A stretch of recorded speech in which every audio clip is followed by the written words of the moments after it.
6 days before her wedding, Abigail Foster received a phone call that brought her entire world to a halt. The father she had always hoped would stand beside her during the most important moment of her life had just made a decision so cold that it was almost impossible to believe. He would not be attending his daughter's wedding. Outside the glass windows of her office in Charleston, the late afternoon sunlight stretched across the water. Inside, Abigail sat motionless at her desk. On her computer screen was the final design for a multi-million-dollar coastal resort project she had just completed. Few people knew that the woman so often overlooked by her own family was actually a strategic partner at one of the fastest-growing architecture firms in the state. Yet at home, none of her achievements ever seemed big enough. Thomas's voice came through the phone, calm in a way that felt unsettling. "Chloe still isn't doing well after the divorce. I think it's best not to make her feel like she's being left behind." Abigail said nothing. On the other end of the line, silence lingered for several seconds. Then her mother spoke. "I know you'll understand. It's only one day. Only one day." The words felt like an old blade being pulled from memories that had been buried for years. The day she graduated from college, her celebration had been canceled because Chloe had just broken up with her boyfriend. The day she received her first major professional award, her entire family stayed away because Chloe did not feel like going out. Even when Abigail bought her first home with money she had earned herself, not a single person showed up to congratulate her. For years, she had told herself those things were just coincidences. But when the same coincidence happens often enough, it eventually becomes the truth. When the call ended, Abigail slowly set her phone down.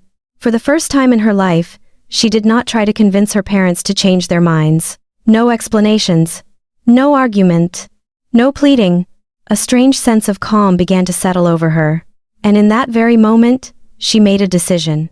A decision powerful enough to change the entire course of her wedding day. But at that moment, no one in the Foster family knew it yet.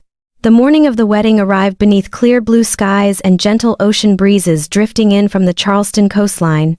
The beachfront resort quickly filled with warm conversations, joyful laughter, and heartfelt congratulations. Everyone believed they knew exactly what would happen next. The bride would walk down the aisle. Her father would be by her side. The ceremony would unfold exactly the way it always had. Seated in the back rows, Thomas Foster sat beside his wife and Chloe. He still believed the situation had been settled.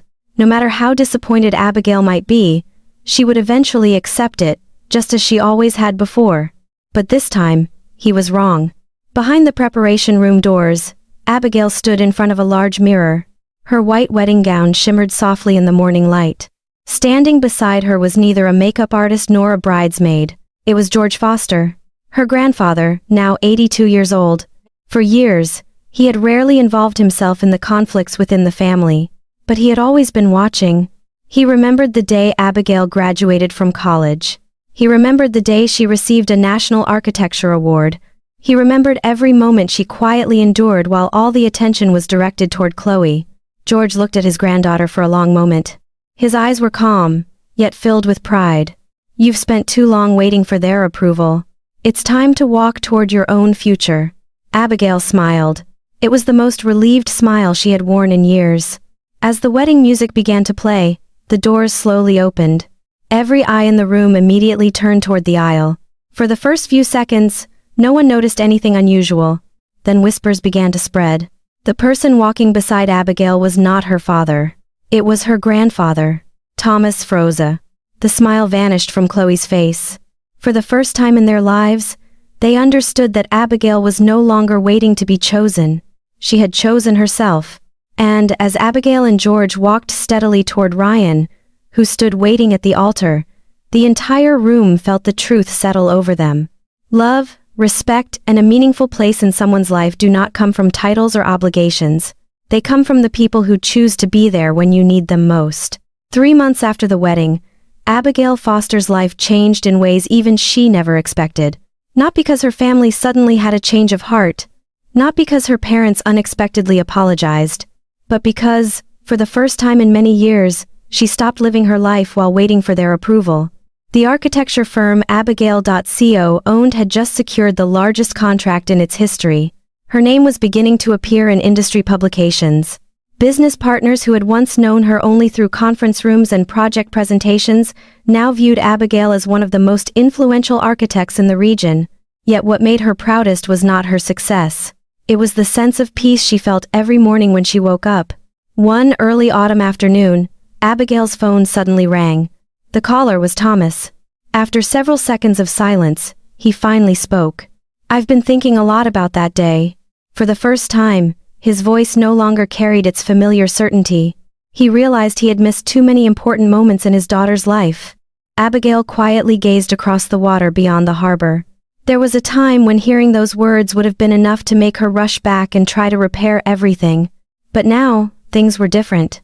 She was no longer the young woman constantly trying to prove her worth.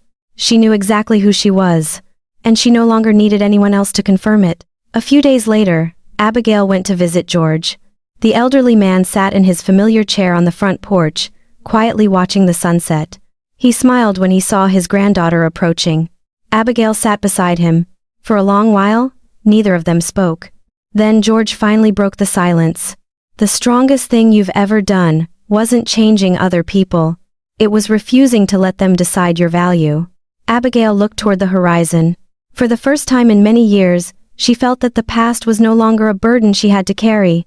It was simply a chapter that had come to an end, and waiting ahead of her was an entirely new life. A life built on respect, love, and confidence in herself.